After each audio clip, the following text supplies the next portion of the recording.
Hello there, it's Amy from moonmindology.com, and this is going to be the last time that I'm going to make a comment on the elections as they're just around the corner. And so what we're looking at today is who's going to win, Trump or Kamala. And so the outline for this is going to be looking at the charts and the transits of each individual for the voting day, and then I want to look at the voting day itself and finally the inauguration date.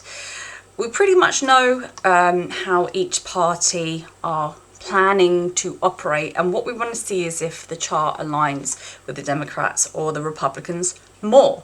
So let's start off with Kamala. So I want to cover some ground here. So I checked her promotions and her previous successes, and there really does seem to be a link between her ups and the dashas of Rahu and Ketu. So they're good planets. Why? Well, looking at her D10, she has Rahu in the first house. This tells us that she will be very powerful during those periods because it's in the first. That house is activated by the dashas, and it's also ruled by Mercury. So periods of Mercury are also very strong, as that's the ruler of the first. As I said, Rahu is in the first itself, and the other important house is the 10th house, where Saturn sits, and Jupiter rules that house, so that's another really strong planet. So we've got Rahu, Mercury, Jupiter and Saturn are strong as the dashas for activating the D10. So she's now in a cycle of Rahu and Venus. Well, that's great. But it would have been greater if she was in Rahu, Mercury. And she was in that dasha in 2020. And that was when she became vice president. Also in 2017, she became the senator, or a senator, and she was in the subdasha of Saturn, so Rahu, Saturn. And then in 2015, she was in Rahu, Jupiter, and she became the Attorney General of California. Of course, I'm talking about her successes in the reverse order. And you can see how her D10 was activated. But Venus, it's not particularly strong in any way, shape or form in her D10. So I don't think that dasha is going to be particularly strong for her. However, one thing I will say is that I keep being pulled towards that Pluto conjunct Venus. They're very close together. And this could be indicative of literally someone saying the most powerful woman. So there is a chance that this dasha could activate this in her D1 chart, which is the chart we're looking at now. So that could be something. Let's put that as a little point. But I would really want it to be activated by something else in the D10 if we're going to see like great success. So on election day, I don't think it's particularly important, but we'll do it anyway. So the first thing that I see is Saturn is aspecting Venus. So Saturn is a good planet, it's in the 9th, and we can always find, but I always find personally, when I look at Saturn and Venus in what's happening in the skies, it can bring problems, sometimes events and disasters. It's one of those trigger combinations. So I don't think this is going to be greatly impactful. Saturn isn't involved in the dasha at all on that day. But she does have when we're talking in transit, she has a Jupiter return, and she is also going through a Saturn return. So we do have a spiritual point and, a growth opportunity and opportunity for maturation. But nothing in particular is being aspected, so with that I'm going to move on. So let's have a look at the Rahu and Venus here. Rahu is transiting her 10th house, so this can expand her career opportunities, and this is a point for her on the 7th of November, sitting in 10th house. So Rahu is also going to be aspecting her debilitated Mars, which is really, really interesting. So Mars is the 6th house, it's the 6th house ruler, 11th house ruler, and it sits in the 2nd. So this is about her network, what she does in daytime, and her money. This can also impact her security as well. So this, it could be a bit of a nasty period of time. Just looking at the, not maybe, but not specifically for her. But, you know, we've got a lot of debilitation of Mars. We've got Pluto opposing Mars. It could be quite unpleasant. There could be protests. There could be terrorist attacks. And what I will say is, at the time of recording, there's been recently some like attacks using incendiaries to blow up some ballot boxes. And I think really that is quite telling of the energy that we have going on as we go into November. So do be careful. Rahu is also aspecting Mars during this time, and that can really blow up an aggressiveness. So, you know, her debilitated Mars is also there. So there could be, she could feel angry. But what does this say for the election result? Nothing. Because nothing is officially decided on the election day. That's when people vote. It has to go through I can't remember what they're called, but you've got like the two, something college. You know what I'm talking about. Anyways, yeah, so it has to go to whatever that thing is. You know what I mean. The thing. So let's move on. Venus is in the 7th, and this is going to be sitting on her natal Ketu. Now, Ketu isn't a Dasha ruler, but Rahu and Ketu are pretty much linked. So this could potentially be a positive sign for her. So let's go 2. Let's just chuck that out there. Let's go 2 points. The inauguration. So nothing much is really going to change, but Venus will then be exactly conjunct Saturn. And they're both aspecting her natal Venus. And as I said before, I don't like these two planets together at all. And they're aspecting her Pluto as well. This is the 3rd and 9th axis of desire, courage, law and faith. And I think that, you know, she may be asked to be putting up a brave front, and maybe her sense of spirituality here is in question, or she's finding new faith. But you could take that as taking an oath in some cases.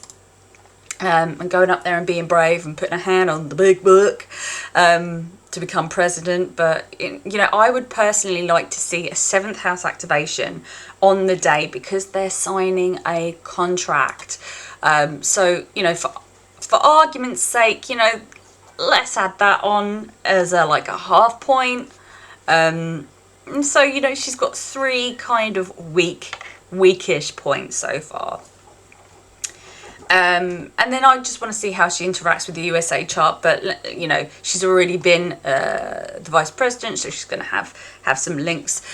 So she does have her ascendant and Rahu on the USA Mars, and her Saturn is with the moon. So, you know, there's connections here, but we knew that there would be.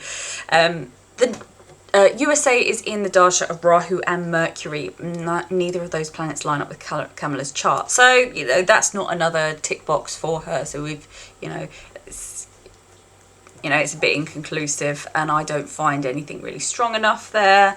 I do think she's mostly going to feel angry and have to put on a brave face. I would really love to check Tim Wall's his chart, but we don't have a birth time. We don't even know what dasha she's in. And we don't know whether his D10 is activated or what's going on, which is a real shame. I would have liked to have that information. But I think, you know, just having a good time for the potential president is good enough. So we had 3 points for Kamala. So Donald Trump. So the first thing I see that the D10 is activated. Venus is the first ruler, and it's also the sub-dasha planet. So that's 2 things going on there. It also rules the 10th house in the D1 or the Rashi chart. But if you look at that, Venus goes to the 12th house. Now, something about Venus is that it's actually quite happy in the 12th house. But look at the neighbour. Saturn and Venus cause problems. And what happened during Donald Trump's first term? He got in, and he was plagued with disaster and scandal. COVID. Jupiter is in his 2nd house, and that's going to impact his money and security. So let's jump to the transits. On election day, we have the Dasha Lord in the 10th house, which is another one. So we've already, Kamala's got 3 points. He's already got 4. So, but Kamala, you know, also has that.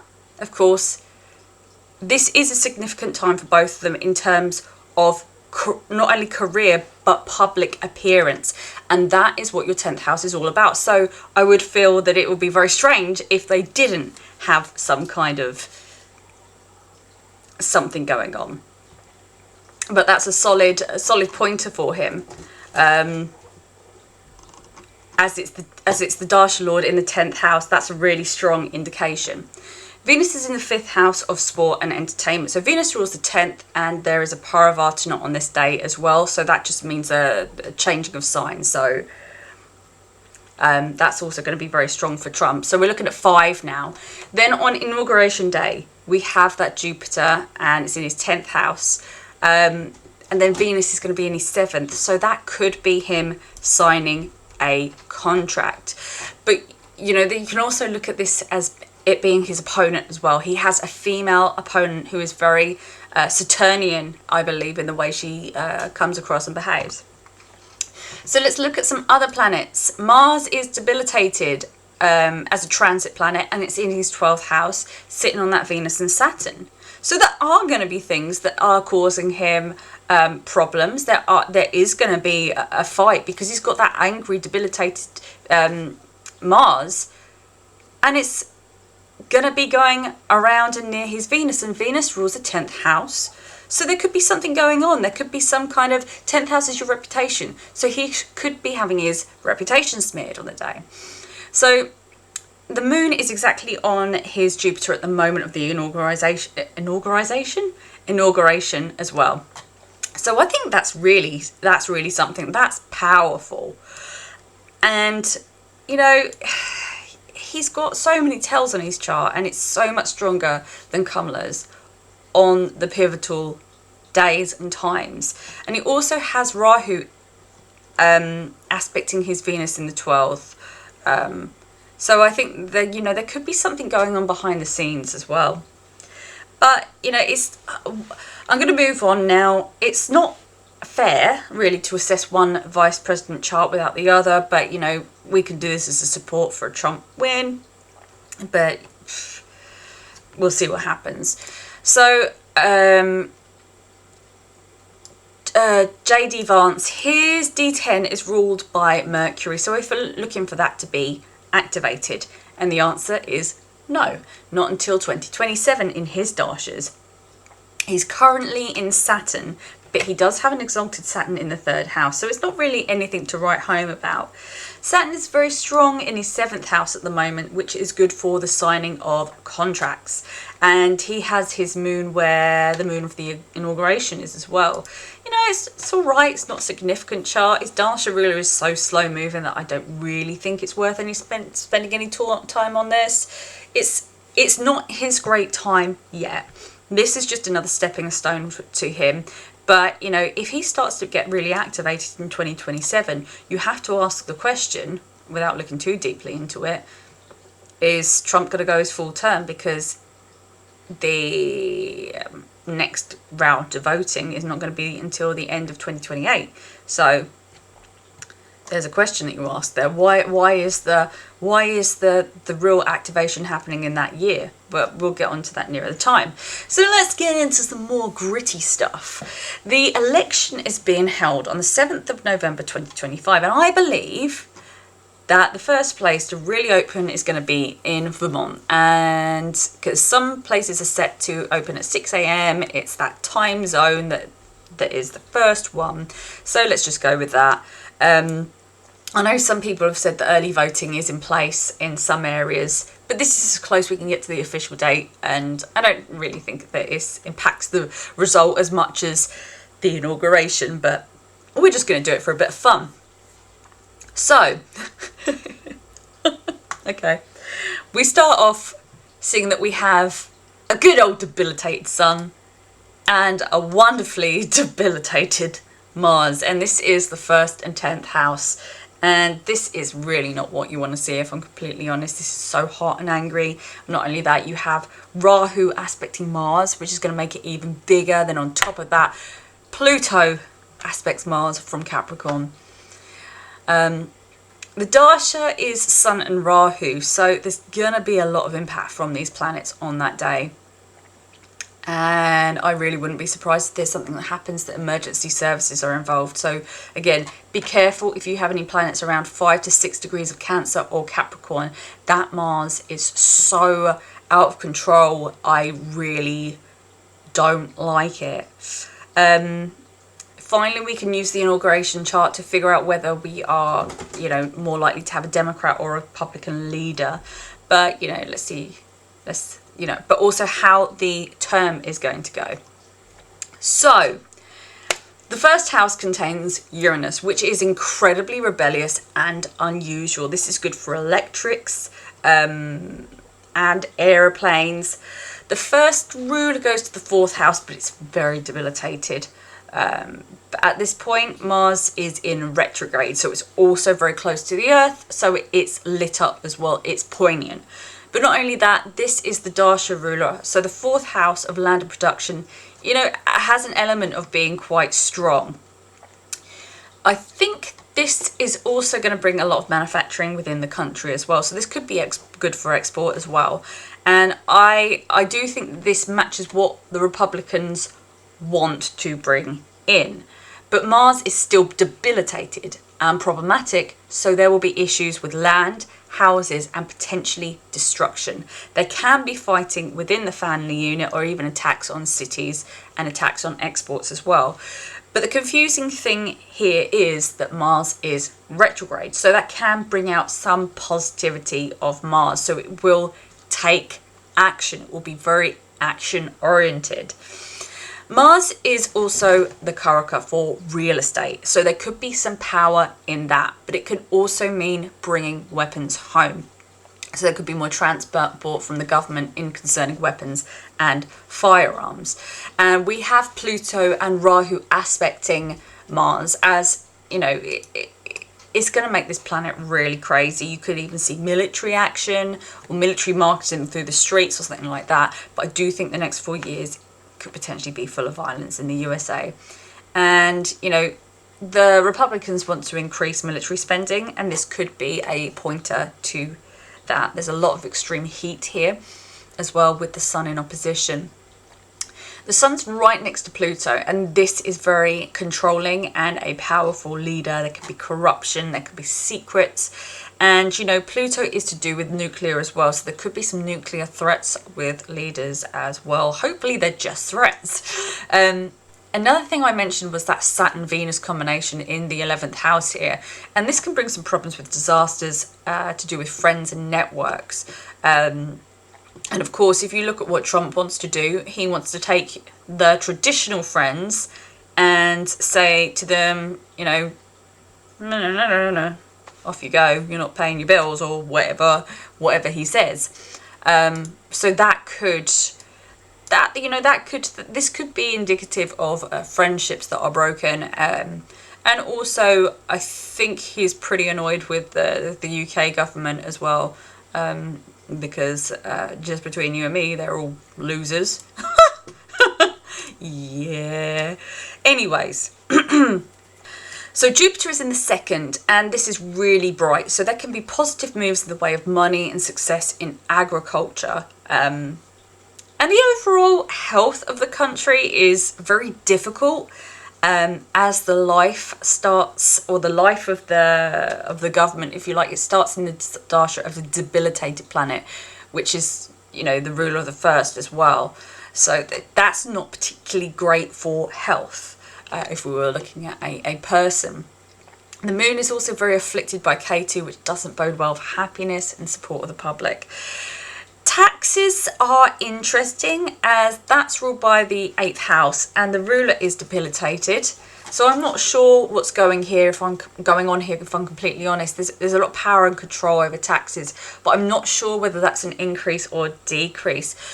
I'm going to move on for this and put it down to experience and see what happens, and how we see how that goes out once we know the winner. The other thing is immigration.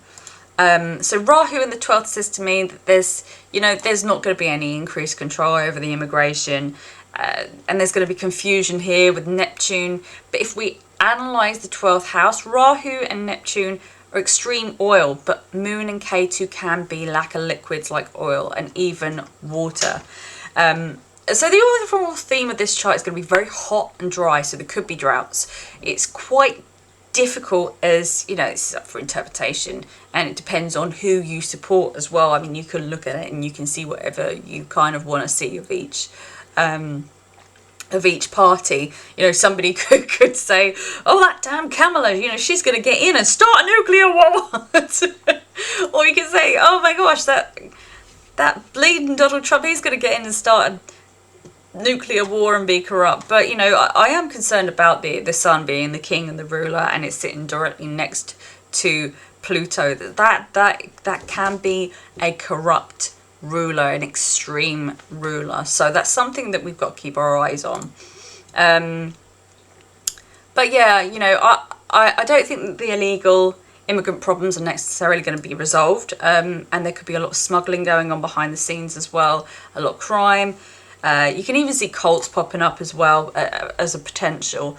Jupiter does aspect the moon, which can be a little bit of a relief for the public, but you know, two things are being said here. So I think there's going to be like a real political divide, and it's nothing that we haven't seen before really, but I'm just worried about how violent this could be. So I think you've got like a real duality going on in this chart. So there's